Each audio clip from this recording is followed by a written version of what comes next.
کے مغازات برابر میں پہنچے تو شفین کا راستہ تھا، تو حضرت علی رضی اللہ تعالیٰ عنہ نے مقرر یہ آواز دی کہ اے ابو عبداللہ، فرات کے کنارہ پر صبر کرو۔ میں نے عرض کیا یہ ابو عبداللہ کون شخص ہیں؟ حضرت علی رضی اللہ تعالیٰ عنہ نے جواب میں فرمایا کہ میں حضور صلی اللہ علیہ وسلم کے پاس پہنچا، آپ صلی اللہ علیہ وسلم کے آنسو جاری تھے۔ میں نے عرض کیا یا رسول اللہ صلی اللہ علیہ وسلم، آپ صلی اللہ علیہ وسلم کو کس نے غضبناک کیا؟ فرمایا نہیں، ابھی اس کے آگے جبرائیل علیہ السلام میرے پاس سے گئے ہیں اور مجھ سے بیان کیا کہ حسین رضی اللہ تعالیٰ عنہ فرات کے کنارہ پر شہید ہوں گے، اور فرمایا کیا آپ صلی اللہ علیہ وسلم چاہتے ہیں کہ میں وہاں کی مٹی آپ کو سنگھاؤں؟ میں نے کہا ہاں۔ آپ صلی اللہ علیہ وسلم نے ہاتھ بڑھا کر مٹھی بھر مٹی وہاں کی اٹھائی اور میرے حوالے کی۔ مجھ سے صبر نہ ہو سکا اور میرے آنسو جاری ہو گئے۔ عمر ابن ثابت نے امش سے، انہوں نے شقیق سے، اور انہوں نے حضرت ام سلمہ رضی اللہ تعالیٰ عنہا سے روایت کی ہے، فرماتی ہیں کہ حسن و حسین رضی اللہ عنہم نبی کریم صلی اللہ علیہ وسلم کے سامنے میرے گھر میں کھیل رہے تھے، اتنے میں حضرت جبرائیل علیہ السلام نازل ہوئے اور کہا اے محمد صلی اللہ علیہ وسلم، آپ کی امت آپ کے بعد اس بیٹے کو قتل کرے گی، اور ہاتھ سے حضرت امام حسین رضی اللہ تعالیٰ عنہ کی طرف اشارہ کیا۔ یہ سن کر حضرت صلی اللہ علیہ وسلم روئے اور انہوں نے اپنے سینے سے لگا لیا۔ پھر آپ صلی اللہ علیہ وسلم نے حضرت ام سلمہ سے فرمایا میں تیرے پاس یہ مٹی رکھتا ہوں۔ اسے آپ صلی اللہ علیہ وسلم نے سونگا اور فرمایا کرب، بے چینی، مشقت و بلا، مصیبت کی بو آتی ہے، اور فرمایا اے ام سلمہ رضی اللہ تعالیٰ عنہ، جب یہ مٹی خون بن جائے تو جان لو کہ میرا بیٹا شہید ہو گیا۔ حضرت ام سلمہ رضی اللہ تعالیٰ عنہ نے اس مٹی کو ایک بوتل میں ڈال رکھا تھا اور ہر روز اسے دیکھا کرتی تھی اور فرماتی تھی کہ جس روز تو خون بن جائے گی وہ سخت دن ہوگا۔ اس باب میں حضرت عائشہ رضی اللہ تعالیٰ عنہ اور زینب بنت حجش اور ام الفضل بنت حاصر اور ابو امامہ اور انس بن حارث رضی اللہ تعالیٰ عنہم وغیرہم سے بھی روایت آئی ہے۔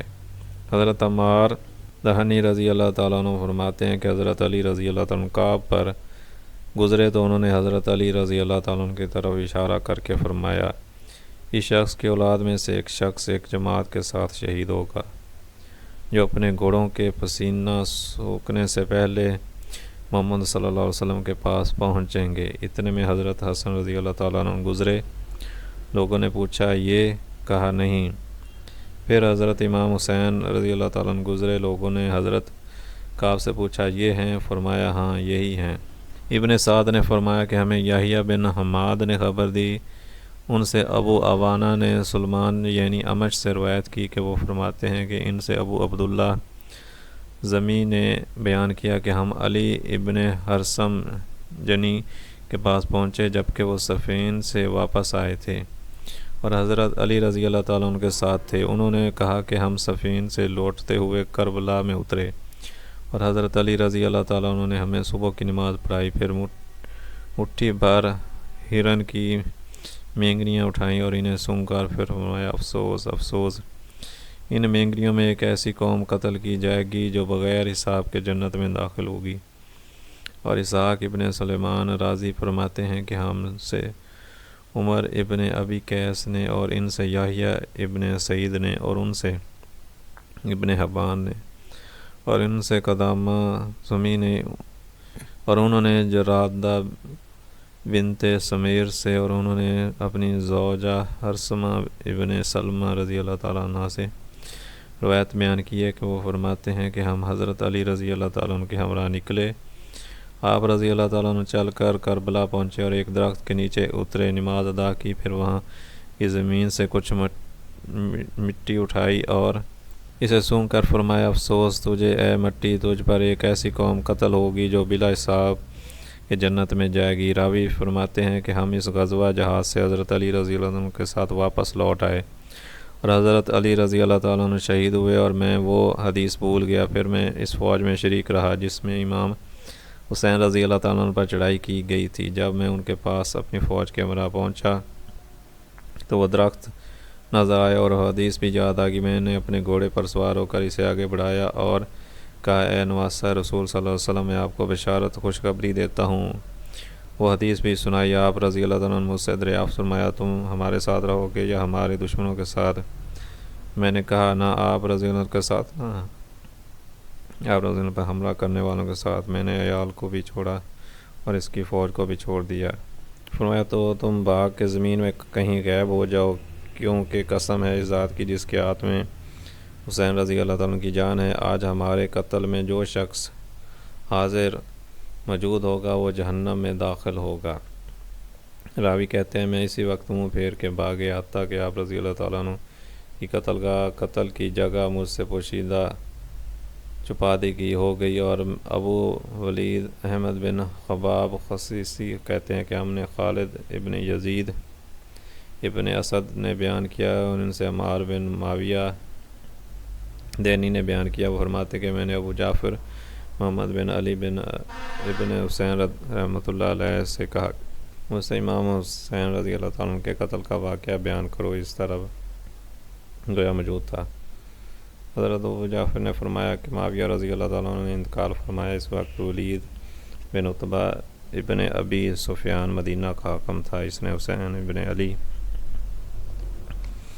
رضی اللہ تعالیٰ عنہ کے پاس بیعت لینے کے واسطے قاصد بھیجا۔ آپ نے فرمایا، مجھے کچھ مہلت دو اور مجھ پر نرمی کرو۔ اس نے مہلت دی اور آپ مکہ معظمہ چلے گئے۔ وہاں آپ کے پاس اہل کوفہ کے قاصد پہنچے اور کہا کہ ہم نے آپ کے واسطے اپنے کو روک رکھا ہے اور جمعہ کے واسطے والی کے ساتھ حاضر نہیں ہوئے، آپ ہمارے ہاں یہاں تشریف لائیں۔ راوی کہتے ہیں کہ اس زمانے میں نعمان ابن بشیر انصاری کوفہ کے حاکم تھے۔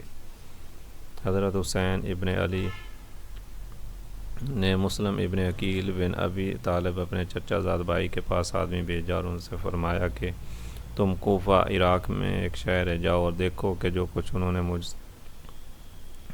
مجھے لکھا ہے کیا صحیح ہے، اگر سچ ہے تو میں ان کے پاس جاؤں گا۔ حضرت مسلم چل کر مدینہ پہنچے اور وہاں سے دو راہنما راستے دکھانے والے ساتھ لیے جو انہیں جنگل کے راستے لے چلے۔ انہیں سخت تنگی کا سامنا ہوا اور ایک رہبر مکر گیا۔ حضرت مسلم نے لکھا امام حسین رضی اللہ عنہ کو۔ حضرت مسلم چل کر کوفہ پہنچے اور کوفہ والوں میں اوس جب نامی ایک شخص کے یہاں اترے۔ جب کوفیوں نے آپ کے آنے کی خبر سنی تو چپکے سے آپ کے پاس آئے اور آپ کے ہاتھ پر 12,000 آدمیوں نے بیعت کی۔ ایک شخص جو یزید ابن معاویہ کا ہوا خواد تھا وہ کھڑا ہوا، جس کو عبید اللہ بن ابن مسلم ابن شعبہ حضری کہتے تھے، اور حضرت نعمان بن بشیر انصاری کے پاس پہنچا اور ان سے کہا کہ آپ یا ضعیف ہیں یا ضعیف بن گئے ہیں، یہ شہر میں فساد ہو گیا۔ اس نے حضرت نعمان سے کہا کہ مجھے ضعیف بن کر اللہ کی اطاعت میں مشغول رہنا پسند ہے، جس سے کہ میں کبھی ہو کر اللہ کی نافرمانی کروں۔ میں اس پردہ کو پھاڑنا نہیں چاہتا جسے اللہ نے ڈھانکا ہے۔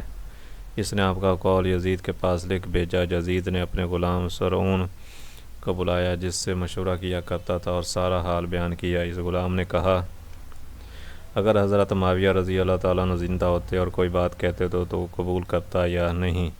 کہا ہاں۔ کہا تو مجھ سے بھی ایک بات قبول کر، وہ یہ ہے کہ کوفہ کے واسطے عبید اللہ بن زیاد کے سوا کوئی مناسب حاکم نہیں، اس کو کوفہ کا حاکم بنا۔ ان دنوں یزید اس سے خفا تھا اور اس کے معزول جدا کرنے کا ارادہ کرنے کا قصد کر رہا تھا، اور وہ بصرہ میں حاکم تھا۔ فوراً یزید نے اسے لکھا کہ میں تجھ سے خوش ہوں اور میں نے بصرہ کے ساتھ کوفہ کا بھی تجھے حاکم مقرر کیا ہے، اور لکھا کہ مسلم ابن عقیل کو تلاش کر کے قتل کر دے۔ چنانچہ عبید اللہ ابن زیاد بصرہ کے سرداروں کے ساتھ چل کر کوفہ پہنچا، اس صورت سے کہ اس کے منہ پر نقاب پڑا ہوا تھا اور اس نے لباس اہل حجاز کا پہنا ہوا، اور اسی راستہ کو اختیار کیا جس سے امام حسین رضی اللہ تعالیٰ عنہ کے آنے کا خیال تھا، اور جس مجلس پر اہل کوفہ کے گزر کر سلام کرتا تو وہ جواب دیتے، وعلیکم السلام یا ابن رسول اللہ صلی اللہ علیہ وسلم۔ لوگوں نے خیال کیا کہ وہ شخص حسین ابن علی رضی اللہ تعالیٰ عنہ ہیں، اور عبید اللہ قصر حکومت میں پہنچا اور اپنے غلام کو بلا کر 3,000 درہم دیے اور کہا، اسے لے جاؤ اور اس شخص کو تلاش کر جس کے ہاتھ پر اہل کوفہ بیعت کر رہے ہیں۔ انہیں سے کہو کہ میں ایک شخص حمص کا رہنے والا ہوں اور بیعت کے ارادے سے آیا ہوں، اور یہ مال ہے جو انہیں دوں گا تاکہ وہ اس سے اپنی حالت قوی کریں۔ وہ غلام نکلا اور بڑے لطائف ہیل پاکیزہ ترکیبوں سے اور نرمی سے ایک ایسے شخص تک اس کی رسائی ہوئی جو حضرت سے بیعت کرواتا تھا۔ اس شخص سے مل کر اپنی حالت بیان کی۔ اس شخص نے کہا تو اس سے مل کر مجھے خوشی بھی ہوئی اور رنج بھی ہوا۔ خوشی تو اس وجہ سے ہوئی کہ اللہ نے تجھے اس نیک کام کی ہدایت کی، اور رنج یوں ہوا کہ اب تک ہماری حالت قوی نہیں ہوئی۔ پھر اسے حضرت مسلم کے پاس لے گئے، آپ نے اس سے مال لے لیا اور وہ آپ سے بیعت کر کے عبید اللہ کے پاس لوٹ آیا اور سارا حال بیان کیا۔ اور مسلم رضی اللہ تعالیٰ عنہ جب عبید اللہ کوفہ میں آیا تو اس مکان سے جہاں وہ تھے ہانی ابن عروہ مرادی کے مکان پر چلے گئے، اور مسلم رضی اللہ تعالیٰ عنہ نے حسین ابن علی کو لکھا کہ یہاں اہل کوفہ سے 12,000 آدمیوں نے بیعت کی ہے، آپ رضی اللہ تعالیٰ عنہ چلے آئیے۔ حضرت ابو جعفر فرماتے ہیں کہ یہاں عبید اللہ نے سرداران اہل کوفہ سے کہا کیا بات ہے، ہانی ابن عروہ میرے پاس نہیں آیا اور ان میں نہ تھے جو لوگ مجھ سے ملنے آئے۔ یہ سن کر محمد بن اشش چند کوفیوں کے ساتھ نکلا، ان کے دروازے پر آیا اور دروازے پر تھے۔ انہیں سے کہا امیر نے تمہیں یاد کیا ہے اور تمہاری تاخیر کی وجہ دریافت کی ہے، اس کے پاس چلو۔ انہوں نے اصرار کیا اور وہ سوار ہو کر اس کے ہمراہ عبید اللہ بن زیاد کے پاس پہنچے۔ عبید اللہ کے پاس قاضی شریح بیٹھے تھے۔ جب عبید اللہ نے ہانی ابن عروہ کو دیکھا تو قاضی شریح سے مخاطب ہو کر کہا یہ آ گیا، اس کے پاؤں خیانت کی وجہ سے لڑکھڑا رہے ہیں۔ جب سلام کیا تو پوچھا اے ہانی مسلم کہاں ہیں؟ انہوں نے کہا میں نہیں جانتا۔ اس وقت عبید اللہ نے اس غلام کو جس نے درہم دیے تھے کہا اس کے سامنے آ جا۔ وہ سامنے آیا تو انہیں یقین ہو گیا کہ اسے معلوم ہے۔ کہا اللہ امیر کی اصلاح کرے، واللہ میں نے انہیں اپنے گھر پر نہیں بلایا لیکن انہوں نے خود آ کر میرے یہاں پناہ لی۔ کہا تو انہیں ہمارے پاس لا۔ انہوں نے جواب کہا کہ واللہ اگر مسلم یہیں پاؤں کے نیچے ہوں تب بھی میں انہیں وہاں سے نہیں اٹھاؤں گا۔ عبید اللہ نے لوگوں سے کہا اسے میرے پاس لاؤ۔ جب پاس لائے گئے تو انہیں ایک چھڑی سے مارا اور ان کی پیشانی کو زخمی کیا، اور ہانی ایک سپاہی کی تلوار کی طرف جھکے تاکہ اسے کھینچے تو انہیں روک دیا گیا، اور عبید اللہ نے کہا اللہ نے تیرا خون حلال کیا اور حکم کیا، چنانچہ انہیں قصر کے ایک کونے میں قید کر لیا گیا۔ یہ خبر قبیلہ مزہج کو پہنچی۔ اس وقت قصر کے دروازے پر شور کی آواز سنائی دی۔ اس نے عبید اللہ سے پوچھا کیسی آواز ہے؟ لوگوں نے کہا قبیلہ مزہج آ گیا۔ اس نے قاضی شریح سے کہا ان کے پاس جاؤ اور کہو کہ میں نے دریافت کے واسطے اسے قید کیا ہے اور اپنے غلاموں سے ایک جاسوس شریح کی حفاظت کے واسطے مقرر کر دیا تاکہ وہ سنیں کیا کہتے ہیں۔ چنانچہ قاضی شریح ہانی پر سے ہو کر گزرے۔ ان سے ہانی نے کہا شریح اللہ سے ڈرو، اس نے مجھے قتل کے واسطے قید کیا ہے۔ اور شریح نکل آئے اور قصر کے دروازے پر کھڑے ہوئے اور کہا ہانی پر کوئی اندیشہ نہیں، اسے امیر نے دریافت کرنے کے واسطے قید کیا ہے۔ لوگوں نے کہا سچ ہے، اسے کچھ اندیشہ نہیں ہے۔ حضرت ابو جعفر نے فرمایا یہ سن کر لوگ وہاں سے متفرق ہو گئے۔ حضرت مسلم کو اس کی خبر ملی، آپ نے اس اشارہ سے جو آپس کی مدد کے واسطے قرار دیا گیا تھا پکا پکارا، چنانچہ 40,000 آدمی کوفی آپ کی مدد کے واسطے جمع ہو گئے۔ آپ نے مقدمہ لشکر کا اگلا حصہ اور میمنہ لشکر کا داہنہ حصہ، میسرہ لشکر کا بائیں حصہ مرتب کیا، اور کالب بیچ کا حصہ میں آپ سوار ہو کر عبید اللہ کے اوپر حملہ کیا۔ عبید اللہ نے سرداران کوفہ کے پاس آدمی بھیج کر انہیں اپنے پاس قصر شاہی میں بلا لیا۔ جب حضرت مسلم رضی اللہ عنہ چل کر قصر کے دروازے پر پہنچے تو اس سرداران کوفہ نے قصر پر سے اپنی قوت اور قرابت والوں کو جھانک کر دیکھا اور ان سے کلام کر کے انہیں لٹایا، اور امام مسلم کے ساتھی کھسکنے لگے، یہاں تک کہ شام کے وقت صرف 500 آدمی رہ گئے۔ جب خوب اندھیرا ہو گیا تو وہ بھی چل دیے۔ جب حضرت مسلم نے دیکھا کہ آپ صرف تنہا رہ گئے ہیں تو راستہ تلاش کیا اور اپنے ایک گھر کے دروازے پر پہنچے۔ وہاں سے ایک عورت نکلی، اس نے اس سے فرمایا مجھے پانی پلا دو۔ اس نے پانی پلایا، پھر وہ گھر میں چلی گئی۔ کچھ دیر ٹھہر کے پھر مکان سے نکلی تو آپ دروازے ہی پر تھے۔ اس نے کہا عبید اللہ تمہاری نشست شکست معلوم ہوتا ہے، یہاں سے چلے جاؤ۔ آپ نے اس سے فرمایا میں مسلم بن عقیل ہوں، کیا تیرے پاس مجھے پناہ مل سکتی ہے؟ اس نے کہا ہاں آؤ۔ آپ اس گھر میں تشریف لے گئے۔ اس عورت کا بیٹا محمد بن اشعث کے پاس گیا اور اس سے اطلاع کی کہ اسی وقت عبید اللہ نے کوتوال کو ان کی طلب میں بھیجا، اس کے ساتھ محمد بن اشعث بھی تھا۔ ابھی حضرت مسلم کو خبر بھی نہ تھی کہ وہ مکان گھیر لیا گیا ہے۔ جب مسلم رضی اللہ تعالیٰ نے یہ حالت دیکھی تو تلوار لے کر نکل کھڑے ہوئے اور ان سے قتل و قتال کیا۔ محمد بن اشعث نے آپ کو امان دی اور آپ کے ہاتھ سے بچ کر آپ کو بیت اللہ کے پاس لے آیا۔ بیت اللہ کے حکم سے آپ کو قصر کے اوپر لے گئے اور وہاں پر آپ کی گردن مار دی گئی اور آپ کا جسم لوگوں کے پاس پھینک دیا گیا اور ہانی بن عروہ کو کناسہ میں لے جا کر سولی دی گئی۔ ان کے شہر کا قول ہے کہ فان کنت لا بالموت فانظرنی الی ہانی فی اسوقی و ابن العقیل، اگر تو موت کو نہیں جانتی تو دیکھ لے ہانی کو راستے میں اور ابن عقیل کو۔ مسلم رضی اللہ تعالیٰ عنہ کو خط دیکھ کر امام حسین رضی اللہ تعالیٰ عنہ کی طرف چلے۔ جب آپ کے اور قادسیہ کے درمیان 3 میل کا فاصلہ رہ گیا تو آپ نے اور بن یزید تمیمی ملے، پوچھا آپ کہاں کا قصد رکھتے ہیں؟ فرمایا اس شہر کا۔ انہوں نے کہا لوٹ جائیے، میں نے پیچھے آپ کے واسطے کوئی بہتری نہیں چھوڑی، اس کی امید ہو۔ آپ نے لوٹنے کا قصد کیا۔ آپ کے ہمراہ حضرت مسلم رضی اللہ تعالیٰ عنہ کے بھائی تھے۔ انہوں نے کہا واللہ ہم نہیں لوٹیں گے جب تک اپنے بھائی کے خون کا بدلہ نہیں لے لیں گے یا قتل کیے جائیں گے۔ آپ نے فرمایا تمہارے بعد زندگی میں کوئی لطف نہیں، اور آگے چلے تو آپ کو عبید اللہ کی فوج کا اگلا دستہ ملا۔ اسے دیکھ کر آپ کربلا کی طرف پلٹے اور بانسی کو پشت پر لے کر ڈیرے لگائے تاکہ سامنے ہی کی جانب سے لڑائی ہو سکے۔ آپ کے ساتھیوں میں 45 سوار اور تقریباً 100 پیدل آدمی تھے۔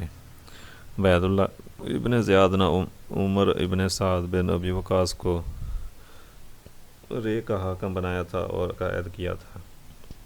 انہیں بلا کر کہا کہ اس شخص سے مجھے بچا لے۔ انہوں نے کہا مجھے معاف کر۔ اس نے معافی سے انکار کیا۔ کہا تو مجھے آج کی رات مہلت دے۔ اس نے مہلت دی۔ رات کو اس نے سوچا اور صبح اس کی تمیل حکم کے واسطے راضی ہو گیا اور اس کے پاس پہنچا۔ چنانچہ عمر بن سعد نے حسین بن علی رضی اللہ عنہ کے اوپر چڑھائی کی۔ جب آپ کے پاس پہنچے تو آپ نے فرمایا 3 باتوں میں سے ایک اختیار کر، یا تو مجھے چھوڑ دے، میں کسی سرحد میں جا رہا ہوں، یا یزید کے پاس چلا جاؤں، یا مجھے چھوڑ دے، میں جہاں سے آؤں وہیں چلا جاؤں۔ عمر بن سعد نے اسے قبول کیا اور عبید اللہ کو لکھا۔ عبید اللہ نے لکھا جب تک میرے ہاتھ پر بیعت نہ کرے کوئی ان کی عزت نہیں کی جا سکتی۔ حضرت امام حسین رضی اللہ تعالیٰ عنہ نے یہ سن کر فرمایا یہ تو کبھی نہیں ہو سکتا۔ چنانچہ آپ رضی اللہ تعالیٰ نے اس سے مقاتلہ جنگ کیا اور آپ کے سب ساتھی شہید ہوئے اور ان میں سے 10 سے زیادہ آپ رضی اللہ تعالیٰ کے اہل بیت، گھر والے مراد آل رسول صلی اللہ علیہ وسلم کے نوجوان تھے۔ آپ رضی اللہ تعالیٰ کی گود میں ایک چھوٹا بچہ تھا، اسے ایک تیرا لگا اور وہ بھی شہید ہو گیا۔ آپ رضی اللہ تعالیٰ ان کے چہرے سے خون صاف فرماتے تھے اور کہتے تھے اے اللہ تو فیصلہ کر ہمارے اور ان لوگوں کے درمیان جنہوں نے ہمیں بلایا کہ مدد کریں گے اور پھر ہمیں قتل کیا۔ پھر آپ رضی اللہ تعالیٰ نے حکم فرمایا، چنانچہ ایک چرمی پنجامہ کو پھاڑا گیا اور اسے پہن کر تلوار ہاتھ میں لی اور مقاتلہ کیا یہاں تک کہ شہید ہوئے۔ اور آپ رضی اللہ تعالیٰ عنہ کو قبیلہ مزہج کے ایک آدمی نے شہید کیا اور آپ رضی اللہ تعالیٰ کا سر کاٹ کر لے گیا اور عبید اللہ بن زیاد کے پاس پہنچا۔ اس نے یزید کے پاس ایک وفد بھیجا جس میں آپ رضی اللہ تعالیٰ کا سر مبارک بھی تھا۔ وہ سر مبارک اس کے سامنے رکھا گیا اور آپ رضی اللہ تعالیٰ کے حرم و عیال کو لے کر عمر ابن سعید عبید اللہ کے پاس پہنچا اور آپ رضی اللہ تعالیٰ کے اہل بیت میں سوائے ایک بیمار بچے کے کوئی نہیں بچا۔ وہیں زینب رضی اللہ تعالیٰ عنہ نے اپنے آپ کو ان کے اوپر ڈال دیا اور کہا جب تک مجھے قتل نہ کر لو، انہیں قتل نہ کر سکو گے تو انہیں چھوڑ دیا گیا۔ پھر انہیں جمع کر کے یزید کے پاس روانہ کیا گیا۔ جب یہ لوگ یزید کے پاس گئے اور اسے مبارکباد دی اور تہنیت مبارکباد اور اظہار خوشی کی، ان میں سے ایک شخص سرخ رنگ والی یا نیلی آنکھوں والا کھڑا ہوا اور حضرت امام حسین رضی اللہ عنہ کی صاحبزادیوں کی ایک لونڈی کو دیکھ کر کہا اے امیر المومنین کی لونڈی مجھے عنایت فرمائی۔ حضرت زینب نے فرمایا یہ نہیں ہو سکتا، یہ شرف بزرگی نہ تجھے حاصل ہے اور نہ اسے یعنی یزید کو، یہاں تک کہ تم اللہ کے دین سے نکل جاؤ۔ اس قول کو ارزق نے پھر دہرایا۔ اسے یزید نے کہا چپ رہے۔ پھر انہیں اپنے اہل و عیال بال بچوں میں پہنچایا اور وہاں سے تیاری کر کے مدینہ منورہ پہنچایا۔ جب وہ لوگ مدینہ منورہ پہنچے تو اولاد عبد المطلب میں سے ایک عورت کھلے سر بال بکھرے سر ہاتھ رکھے ہوئے نکلی اور ان کے سامنے گئی اور یہ اشعار پڑھتی تھیں اور روتی تھیں۔ کا ترجمہ یہ ہے کہ تم کیا کہو گے جب نبی کریم صلی اللہ علیہ وسلم سوال کریں گے کہ تم نے کیا کیا؟ تم تو آخری امت تھے، یعنی باوجود افضل الامم ہونے کے تم نے اس فعل کبھی کا کیوں ارتکاب کیا؟ میری اولاد و اہل کے ساتھ میرے فقدان کے بعد ان میں نہ تو کوئی قیدی تھے اور نہ کوئی شہید خون میں آلودہ تھے۔ میری نصیحت کی جزا یہ تو نہ تھی کہ میرے ذی رحموں کے ساتھ میرے پیچھے جو تم نے کیا۔ حضرت سفیان ثوری ابو موسیٰ سے روایت کرتے ہیں، فرماتے ہیں کہ میں نے حسن بصری سے سنا کہ حضرت امام حسین رضی اللہ عنہ کے اہل بیت سے 16 آدمی شہید ہوئے، اور ابو نعیم کہتے ہیں کہ ہم سے ابو عبداللہ ابن حبیب ابن عباس رحمۃ اللہ نے بیان کیا کہ حضرت ابن عباس رضی اللہ تعالیٰ عنہ فرمایا کہ حق تعالیٰ نے محمد صلی اللہ علیہ وسلم کے پاس وحی بھیجی کہ میں نے حضرت یحییٰ علیہ السلام کے عوض بدلہ 70 آدمی قتل کیے۔ آپ صلی اللہ علیہ وسلم کے نواسے کے عوض 70,000 قتل کروں گا۔ اور خلف ابن خلیفہ اپنے باپ سے نقل کرتے ہیں کہ جب امام حسین رضی اللہ تعالیٰ عنہ شہید ہوئے تو آسمان سیاہ ہو گیا اور دن میں ستارے نظر آنے لگے۔ محمد بن سالت سعدی فرماتے ہیں کہ ان سے ربیع بن ثوری نے اپنے باپ سے روایت کی کہ ایک شخص امام حسین رضی اللہ تعالیٰ عنہ کے قتل کی خوشخبری لوگوں کے پاس لے آیا، پھر میں نے دیکھا وہ اندھا ہو گیا اور اس کا ہاتھ پکڑ کر چلایا جاتا تھا۔ یعقوب بن سفیان فرماتے ہیں کہ ہم سے سلمان بن حرب نے بیان کیا کہ ان سے حماد بن یزید نے محمد سے روایت کی۔ انہوں نے کہا کہ حضرت ظاہری پہل مشہور یوں ہوئے کہ انہوں نے ولید بن عبد الملک کے درمیان میں گفتگو کی۔ ولید نے دریافت کیا تم میں کون شخص یہ جانتا ہے کہ امام حسین رضی اللہ تعالیٰ عنہ کی شہادت کے دن بیت المقدس کے پتھروں کا کیا حال ہوا؟ تو زہری نے فرمایا مجھے روایت پہنچی ہے کہ کوئی پتھر اٹھایا نہیں جاتا تھا مگر اس کے نیچے سے خون تازہ نکلتا تھا۔ اور ابن معین فرماتے ہیں کہ ان سے جریر نے بیان کیا کہ ان سے زید ابن ابی زیادہ نے کہا کہ امام حسین رضی اللہ عنہ کی شہادت کے زمانے میں 14 سال کا تھا۔ فوج میں جواس ایک گھاس ہے مثل دل کی ہوتی ہے تھا تو وہ راکھ بن گیا اور افق کنارہ آسمان سرخ ہو گیا، اور فوج میں ایک اونٹ ذبح کیا گیا، دیکھا تو اس کے گوشت میں آگ نکلتی ہے۔ حمیدی ابن عنیہ سے اور وہ اپنی دادی سے روایت کرتے ہیں کہ وہ کہتی تھیں واللہ میں نے اس داس کو راکھ بنا ہوا دیکھا اور گوشت کے اندر میں نے آگ دیکھی جبکہ امام حسین رضی اللہ تعالیٰ عنہ شہید ہوئے۔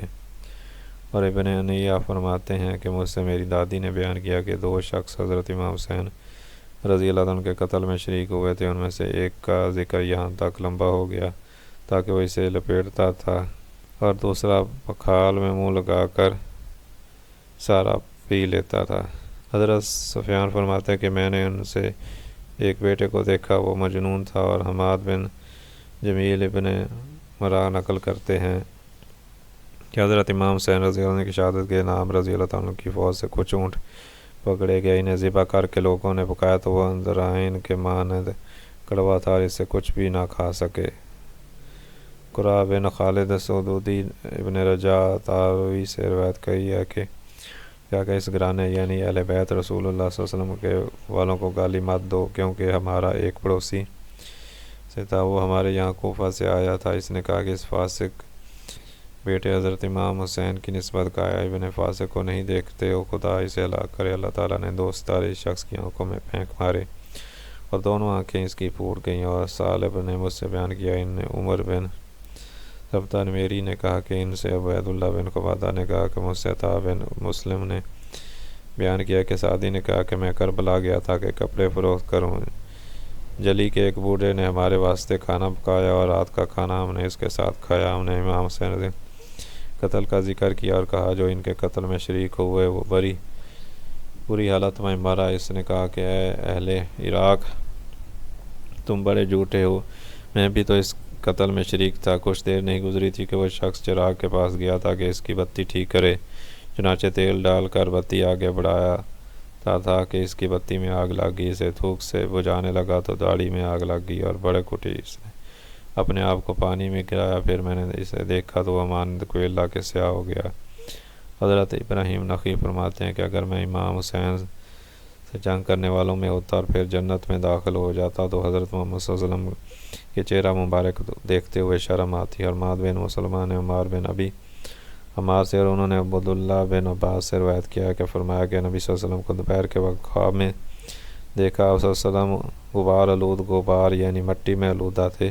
صلی اللہ علیہ وسلم کے بال بکھرے ہوئے تھے اور آپ صلی اللہ علیہ وسلم کے ہاتھ میں ایک شیشی تھی جس میں خون تھا۔ میں نے کہا آپ صلی اللہ علیہ وسلم پر میرے ماں باپ فدا ہوں یا رسول اللہ صلی اللہ علیہ وسلم، یہ کیا ہے؟ فرمایا یہ حسین رضی اللہ تعالیٰ اس کے ساتھیوں کا خون ہے، میں تمام روز اسے اکٹھا کرتا رہا اور آج اکٹھا کر چکا ہوں۔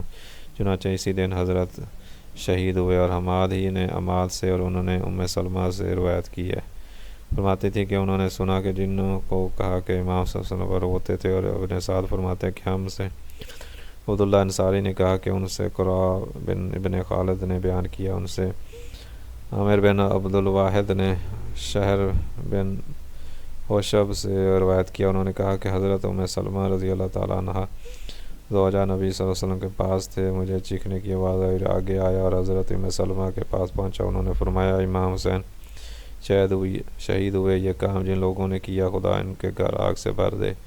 اور وہ بے ہوش ہو کر گر پڑی اور ہم ان کے پاس سے اٹھ گئے۔ اور ابو خالد احمد نے بیان کیا کہ مجھ سے رزین نے کہا کہ ان سے سلمہ نے بیان کیا، حضرت ام سلمہ رضی اللہ تعالیٰ عنہ کے پاس گئیں اور وہ رو رہی تھی۔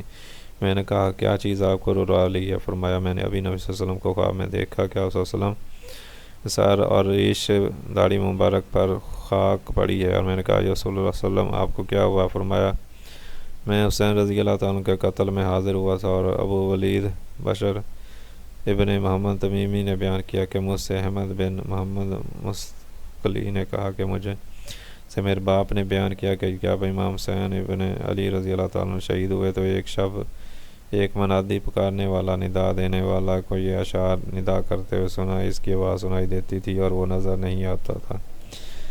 ان اشعار کا ترجمہ یہ کہ سمود نے ناکہ سالے کی اونچیں ٹانگیں کاٹی اور تباہ برباد ہوئے، اور ان کے منحوس واقعات جاری ہوئے، اور اولاد رسول صلی اللہ علیہ وسلم کے رتبے میں بہت بزرگ و برتر ہے سالے کی اس اونٹنی سے جو بوجہ اونچیں کاٹ ڈالنے کے بٹھا دی گئی، یعنی کھڑی نہ ہو سکتی تھی۔ تعجب ہے ان پر جب انہوں نے ایسے کام پر پیش قدمی کی تو وہ مسک نہیں ہوئے۔ اللہ تعالیٰ ان سرکش منکروں سے دوزخ کو بھر دے۔ اور حضرت زبیر نے ابن انیس سے اور وہ جعفر بن محمد سے روایت کرتے ہیں کہ فرمایا جب حضرت امام حسین شہید ہوئے تو ان کی 58 سال کی عمر تھی۔ زبیر ابن بکار کہتے ہیں کہ پہلی روایت آپ اور میں زیادہ مضبوط ہے، یعنی 56 سال، اور زبیر ابن بکار نے کہا کہ یہ واقعہ عاشوراء کے روز 61 ہجری میں ہوا۔ اس طرح لیث بن سعد اور ابو بکر بن عیاش اور خلیفہ لوگوں نے بھی بیان کیا، اور واقعی نے کہا کہ یہی روایت ہے کہ ان کے نزدیک زیادہ قابل وثوق ہے۔ تو دوستو یہ تھی آج کی ویڈیو، امید ہے کہ یہ ویڈیو آپ کو پسند آئی ہوگی۔ اگر ویڈیو پسند آئی ہے تو اس کو لائک کریں اور اپنے دوستوں کے ساتھ شیئر بھی کریں، اور اگر آپ کو ہمارا چینل پسند ہے تو اس کو سبسکرائب کر لیں تاکہ ہر نئی آنے والی ویڈیو ایک نوٹیفیکیشن کے ذریعے آپ تک پہنچ سکے۔ آئندہ ویڈیو تک کے لیے اللہ حافظ۔